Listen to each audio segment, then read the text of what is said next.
Hyundai took to the 2024 New York Auto Show to show off two refreshed models, this one being the 2025 Santa Cruz. The changes on the outside, though welcome, are not quite as significant as the changes on the inside. Let's check it out.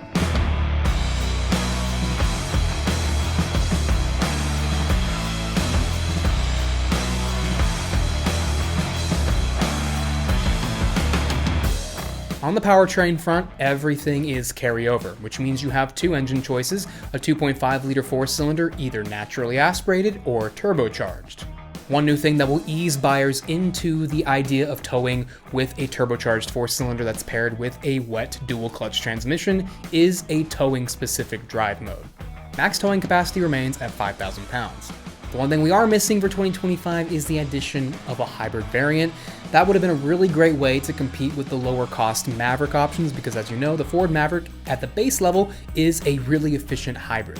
Why Hyundai couldn't have shoved the hybrid from the Tucson into the Santa Cruz considering they are on the same platform, I don't know, but they didn't do it, so unfortunately if you want a hybrid truck at that price point, you'll have to go the Maverick route. The exterior design has been toughened up a good bit, however. This is especially true for the XRT trim, which, like the new Santa Fe XRT, now has legitimate all-terrain tires from the factory, a better approach angle, and in this case, front tow hooks. The DRLs on all trims, which from the beginning have been integrated into the grille in a really cool way, they're now blockier and bigger. There are also a few new wheel designs to choose from. Like the new Tucson upon which it is based, the interior is where the biggest changes occur for 2025. The dashboard now places the instrument cluster and main touchscreen beside each other behind a continuous curved glass panel. The updated operating system has a new design and now standard wireless Apple CarPlay and Android Auto no matter which trim level you go for. There are physical buttons and knobs where touch capacitive buttons used to be, and there's a new steering wheel design ripped straight out of the latest Hyundai Kona and Sonata, and it uses Hyundai's new Morse code style H logo. It's not the usual Hyundai logo, it's just the 4 dots, which in Morse code mean the letter H.